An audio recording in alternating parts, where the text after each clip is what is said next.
Hey everyone, and welcome back. Now today we're going to be talking about XRP because we've seen a really strong bounce off a pretty key level of support. And so I want to talk a little bit about that and also just kind of where we're at in the market. Are we going to see XRP continue to rise? Are we not? Like what are we seeing going on here? So anyway, let's go on ahead, dive right in, and starting out, let's take a look at crypto bubbles because what we can see overall is mixed day in the market, but we are starting to see several coins start to recover, right? XRP being one of them.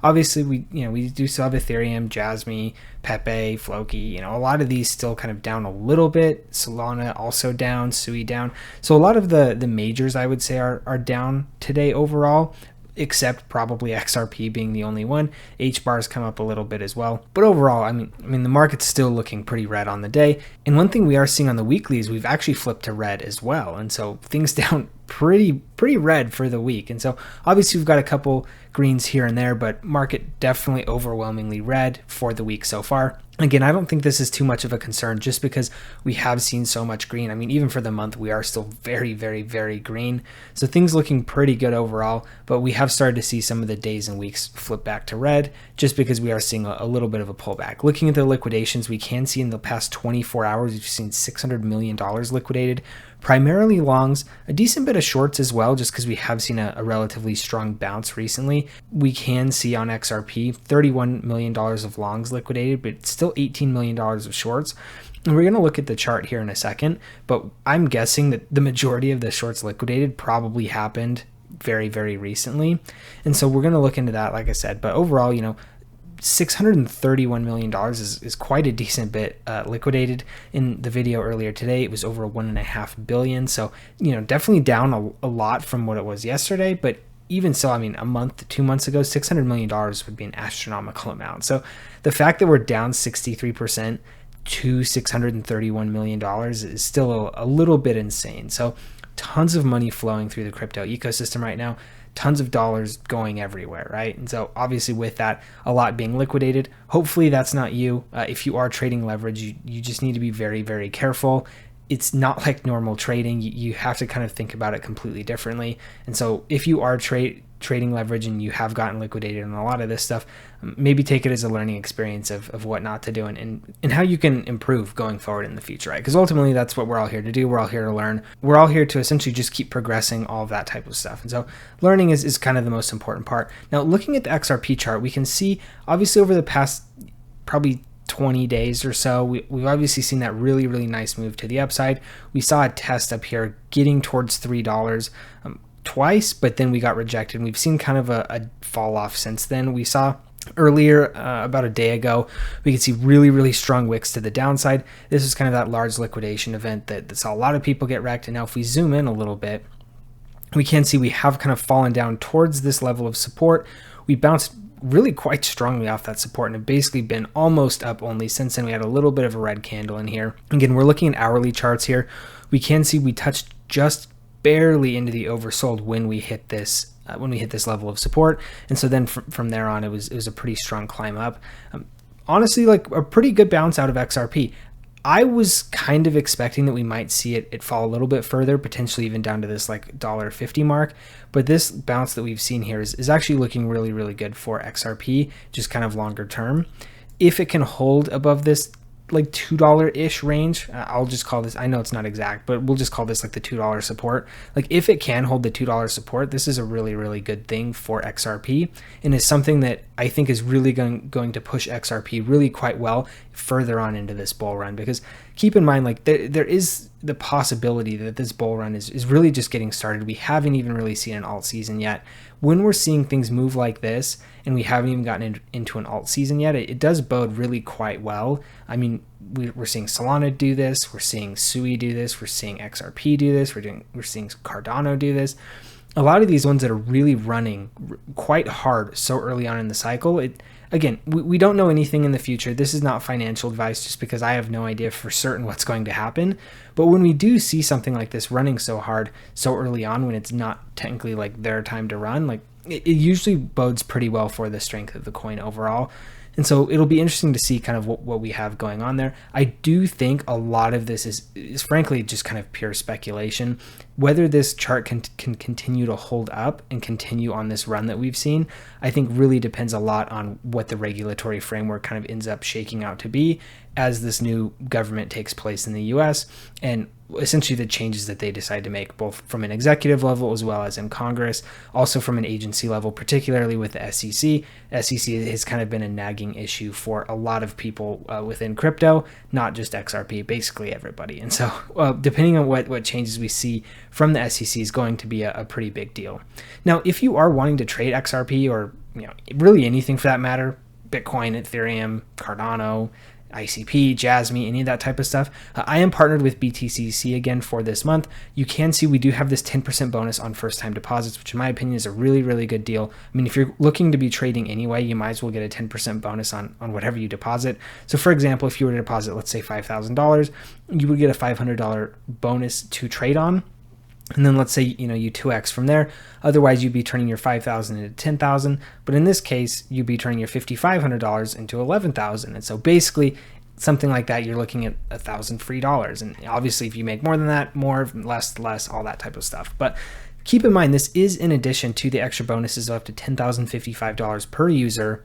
And BTCC's been around for 13 years. So this isn't something where it's like BTCC's just popped up for this bull run because people are starting to trade and, they want some of the liquidation money. That's not how it is at all. They've been around probably longer than most of us. And also they've got up to over 300 crypto futures and up to 500x leverage. I never trade 500x leverage, but if that's something you're interested in, it is available. Also no VPN or KYC necessary if this is something that you are interested in. So like I said, if you are interested, just feel free, check the link in the description below. You can also see one thing that they do that I think is pretty cool is they do tokenized stocks and commodities, which you can also trade on leverage, which I think is kind of funny.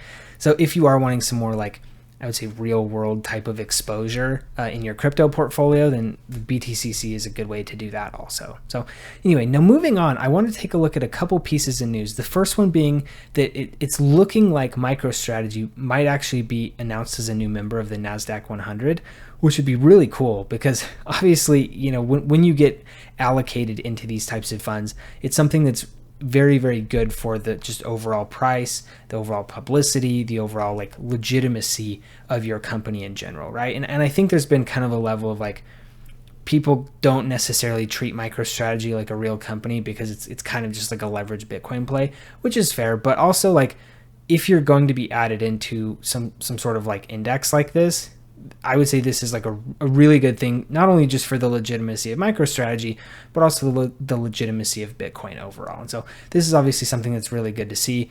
Moving on, I did want to take a look at one other piece of news here. And this is something that this is kind of like a two-pronged piece of news. So the first one that I want to look at is this one.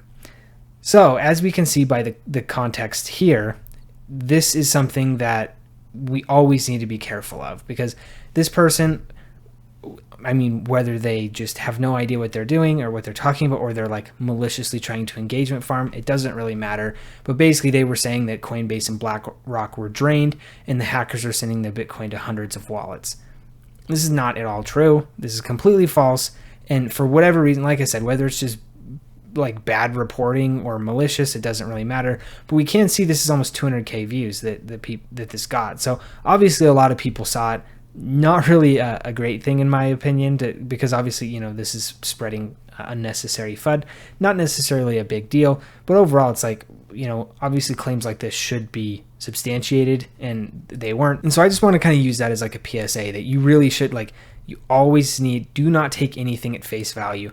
Always double check, always do your own research, always do everything on your own, because this is the type of stuff that you can get if you're just blindly trusting people. And so just a PSA for you. Now, checking the actual real news, what we can see is BlackRock has actually moved all of their Bitcoin into several hundred different wallets at roughly about 600 Bitcoin each. This equates to about $60 million of Bitcoin. Now, you might be asking, well, why is BlackRock doing this? That seems a little bit unnecessary. Well, sure, maybe, but honestly, I would say not at all, right? Because if something does happen, and it's crypto, right? Anything could happen. Maybe they suffer some sort of security breach and somebody gets their hands on the seed phrase of their wallet, or maybe they have I don't know, somebody does some social engineering thing or whatever, right? Like there's a lot of different things that like could happen. And if that were to happen and somebody did drain their 200,000 Bitcoin or however many billions of dollars of Bitcoin that they have, that would be a really, really bad thing. And also, BlackRock is insured for a lot of this stuff, right? And so if they were to lose all of their Bitcoin in one thing or in like one fell swoop, they're probably not insured for that, right? However, if one or two or three or four, like, you know, a couple of their wallets or whatever get drained, they are insured for things like that. So even if just one of their wallets get drained, obviously losing 600 Bitcoin sucks. There's no two ways about that. But it's a heck of a lot better than losing all 300 or 1,000 or 200,000 or however many Bitcoins they have at that point in time.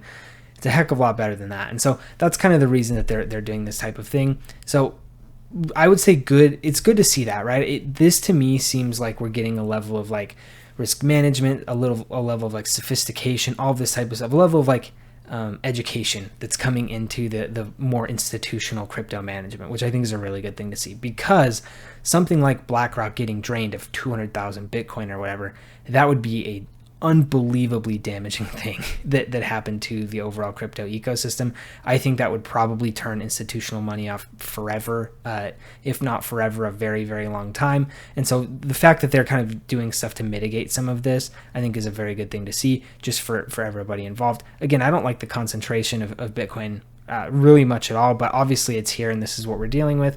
So making sure that it's at least protected and mitigated correctly, I do think is a really good thing. So anyway, that's all I've got today. Hopefully you found the information in this video useful. If you did, please do give me a like and subscribe. I was actually just going through my analytics and I am realizing that I have about 10,000 people that watch my channel relatively regularly, but I'm less than about a quarter of that in terms of subscriber numbers. So if you would be willing to subscribe, it really does help me out, particularly with growing the channel and getting pushed further into the YouTube algorithm, all that type of stuff. Also, if you have any comments, questions, concerns, anything like that, just feel free to drop those in the comment section below. I do try to read and respond to everything. As I'm getting more interaction, it is getting a little bit harder, but I still do try to read and respond to everything. It might just take me a little bit longer than it used to. So, you know, hopefully you can bear with me a little bit on that. But thank you guys for tuning in, and we'll see you in the next video.